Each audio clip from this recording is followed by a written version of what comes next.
Hello guys, இன்னைக்கு நாம my S class hunter episode 48 தான் பார்க்க போறோம். வீடியோக்குள்ள போறதுக்கு முன்னாடி இந்த மன்வ ரொம்ப இன்ட்ரெஸ்டாவே இருந்துட்டு இருக்கும். ஒவ்வொரு எபிசோடும் அடுத்ததா என்ன நடக்க போகுதுன்னு சொல்ற அளவுக்கு ரொம்ப வேற லெவல்ல இருந்துட்டு இருக்கனால வீடியோவை ஸ்கிப் பண்ணாம முழுசா பாருங்க. இதுதான் நம்ம சேனலுக்கு ஃபர்ஸ்ட் டைமா வாரீங்கன்னா மறக்காம சேனலை சப்ஸ்கிரைப் பண்ணி லைக் பண்ணிருங்க. அப்படியே உங்க ஃபேமிலி ஃப்ரெண்ட்ஸுக்கு வீடியோவை ஷேர் பண்ணி சப்போர்ட் பண்ணுங்க. சரி வாங்க, டைம் வேஸ்ட் பண்ணாம டைரக்டா நாம எபிக்குள்ள போவோம்.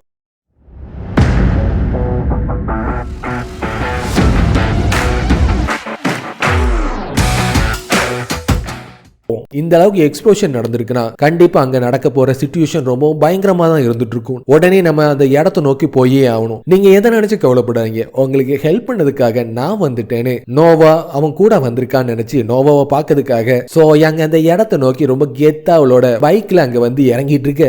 நோவா நேத்துக்கே அங்க இருந்து ரிலீஸ் ஆகி போயிட்டான். நீ கரெக்டான டைமிங்ல தான் வந்திருக்க, நீ மட்டும் எங்களுக்கு ரைடு கொடுத்து நாங்க போக வேண்டிய இடத்துக்கு வேகமா கூட்டிட்டு போனீங்கன்னா நோவாவை சந்திச்சு அவன் கூட நீ டின்னர் சாப்பிடக்கூடிய ஒரு சந்தர்ப்பத்தை நான் உனக்கு ஏற்படுத்தி தரேன்னு ஏரின் சொல்றத கேட்டோன்னே நீங்க எதை நினைச்சு கவலைப்படாதீங்க, எல்லாத்தையும் நான் பாத்துக்கிறேன்னு சோ யாங்க யூஜினை கூட்டிட்டு அவளோட பைக்ல அங்க இருந்து கிளம்பிட்டு இருக்க. ஏரின் ஆபீசர்ஸ் அங்க கூட்டிட்டு பறந்து அங்க இருந்து கிளம்பிட்டு இருப்பான். யூகின் அவனோட பவர் எல்லாத்தையுமே ஒண்ணு திரட்டி யூஜினை ஏற்கனவே கொல்லணும்னு சொல்லிட்டு சமாதானம் எடுத்த கின்சோ யூனை டிடெக்ஷன் சென்டர் எல்லாத்தையுமே அழிச்சு கொல்லதுக்கு தயாராயிட்டு இருக்க. நான் தான் இங்க இருந்து தப்பிச்சு போகவே இல்லையே, எதுக்காக தேவையில்லாம என்ன நீ தாக்கிட்டு இருக்க, அதுலயும் என் கையில ஹேண்ட் கஃப் இருந்துட்டு இருக்கு, இதை கழட்டிட்டு என்னால எப்படி இங்கிருந்து தப்பிச்சு போக முடியும். அவனோட பிளாக் ஃபிளேம் ஸ்வார்ட பயன்படுத்தி அவனோட ஹேண்ட் கஃப கழட்டிட்டு இப்போ உன்னால ஈஸியா இங்கிருந்து தப்பிச்சு போக முடியும், உன்னை இங்கிருந்து தப்பிச்சு போக விடவே மாட்டேன். அதுலயும் முக்கியமா வருங்காலத்துல நீ யூஜினுக்கு த்ரெட்டா மாறதுக்கு வாய்ப்பு இருந்துட்டு இருக்கு, அதனால உன்னை நான் இப்பமே கொல்ல போறேன்னு அவனோட பிளாக் ஃபிளேம் ஸ்வார்ட பயன்படுத்தி அவனை தாக்கிட்டு இருப்பான். எதுக்காக இது எல்லாமே நீ பண்ணிட்டு இருக்க, நான் பெருசா எதுவுமே பண்ணவே இல்லையே, லிட்டு ஏற்கனவே நடந்த விஷயம் எல்லாத்தையுமே என்கிட்ட சொல்லிட்டானு தாக்குனதுல அந்த இடமே வெடிச்சு செதறிட்டு இருக்கும். ஏதோ நிலநடுக்கம் தான் அந்த பக்கத்துல வந்துட்டு நினைச்சு அங்க இருக்க பிரிசனர் எல்லாருமே பயந்து நடுங்கிட்டு இருக்க. என்னோட ஹேண்ட் கஃப் எல்லாத்தையுமே கலட்டி நீ பெரிய தப்பு பண்ணிட்ட, உன்னை அவ்வளவு சீக்கிரத்தை நான் கொல்ல விடவே மாட்டேன், இப்ப என்னோட ஃபுல் பவரையும் பயன்படுத்தி உன்னோட கதையை நான் முடிக்க போறேன்னு யூனா அவனோட ஃபுல் பவரையும் ஆக்டிவேட் பண்ணி யூகினை தாக்கிறதுக்கு கிட்ட நெருங்கிட்டு இருப்பான். ஆனா அதுக்கு முன்னாடியே யூகினோட அந்த ரெட் லிசார்டு அவன் கண்ணுக்குள்ள பாஞ்சி அவனோட கண்ணை குருடாக்கிட்டு இருக்கும். எதுக்காக தேவையில்லாம நீ என்ன கொல்லணும்னு முயற்சி பண்ணிட்டு இருக்க, அந்த அளவுக்கு நீ என்ன கொலை பண்றோன்னு கொலவரி வர்ற அளவுக்கு நான் உன்கிட்ட என்ன பண்ண. அன்னைக்கு ஒரு நாள் என் தலையில தடவி உன்னை நான் சாருன்னு சொல்லணும்னு சொன்னேன், சாருன்னு சொன்னது ஒரு பெரிய தப்பா, அதுக்கா நீ இந்த அளவுக்கு கொலவரியில் அலைஞ்சிட்டு இருக்கேன்னு அவன் பார்த்து கத்திட்டு இருப்பான். எதையுமே யோசிக்காம யூகின் அவனோட பிளாக் ஃபிளேம் சோட பயன்படுத்தி குயின்சோ யூனோட தலையை துண்டா வெட்டிட்டு இருப்பான். வர்ற வழியில டிராபிக் ஜாம் ஆகி சிக்னல் ரெட்டா இருந்துட்டு இருக்கனால நம்ம சீக்கிரமா அங்க போயே தீரணும்னு ஏரிமு சோயாங்கோட பைக்கை தூக்கிட்டு அவங்க 4 பேருமே ஒன்னா சேர்ந்து பறந்து அங்கிருந்து போயிட்டு இருக்க. நல்ல தகதகன்னு அந்த இடமே கொழுந்து விட்டு எரிஞ்சிட்டு இருக்கும். இந்த அளவுக்கு ஜெகஜோதியா மின்னிட்டு இருக்குன்னா கண்டிப்பா யூகின் அந்த இடத்தையே அழிச்சிட்டு இருக்கான்னு மட்டும் நல்லாவே தெரியுது. அந்த இடத்துக்கிட்ட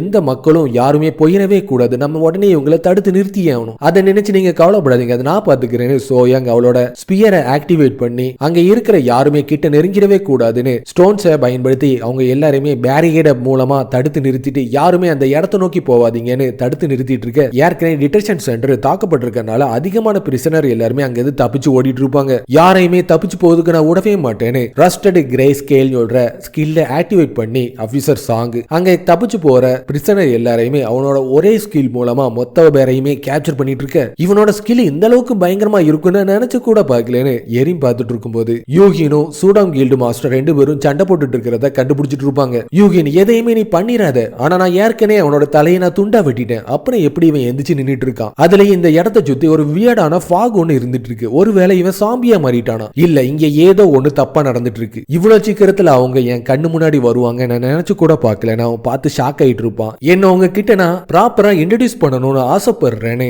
இறந்த நிலையில இருந்த கியூனோட கழுத்து பகுதி மட்டும் வாய் மாறி மாறி பேசுறதுக்கு தயாராயிட்டு இருக்கும். இந்த மாதிரி பேசினா உங்களுக்கு பிடிக்காதுன்னு தெரியும், அதனால இப்ப நான் என்னோட உண்மையான ரூபத்துக்கு நான் மாற போறேன். எரிமோட கண்ணுக்கு முன்னாடி அது பார்க்கிறதுக்கு ஒரு பன்னி ரேபிட் மாதிரி தெரிஞ்சிட்டு இருக்கும். யூகினோட கண்ணுக்கு முன்னாடி யூஜின் கியூட்டான ஒரு போஸ்ல படுத்து கிடந்து தூங்குற மாதிரி தெரிஞ்சிட்டு இருக்க. யூஜினோட கண்ணுக்கு முன்னாடி அவனோட பாஸ்ட் லைஃப்ல இருந்த பிரதரோட சாயல் அவன் கண்ணு முன்னாடி தெரிஞ்சிட்டு இருக்கும். இது நம்மளோட மெமரியை பயன்படுத்தி சைக்காலஜிக்கலா நம்மள அட்டாக் பண்ணணும்னு ஆசைப்படுது. இது வெறும் இலூஷன் மட்டும்தான். இதுக்கெல்லாம் நான் அவ்வளவு சீக்கிரத்துல அசர்ற ஆளே கிடையாது. அப்ப நான் இது போதுமானு யூகின்னு சின்ன வயசுல ஒரு கிறிஸ்துமஸ் காஸ்டியூம் போட்டுட்டு கியூட்டா இருக்கிற முன்னாடி காட்டுறத பார்த்தோன்னே என்ன ஆளை விடுங்க, என்னோட கியூட்டான யூகின நான் இங்க இருந்து போகிறதுக்கு விடவே மாட்டேன்னு யூஜின் டக்குன்னு அவகிட்ட அடி பணிஞ்சு கிட்ட போறத பார்த்தோன்னே நீ அப்படி போகவே கூடாது, அது வெறும் இலூஷன் மட்டும் தானே. யூகினும் எரிமும் அவனை தடுத்து நிறுத்திட்டு இருப்பாங்க. இப்ப நான் என்னோட ஒரிஜினலான ஃபார்முக்கு நான் மாற போறேன். உங்க எல்லாருக்குமே நான் ப்ராப்பரா இந்த வாட்டி நான் இன்ட்ரோடியூஸ் பண்ணணும்னு ஆசைப்படுறேன். என்ன எல்லாருமே ஜெல்லி ஃபிஷ் சொல்லிட்டு தான் கூப்பிடுவாங்க.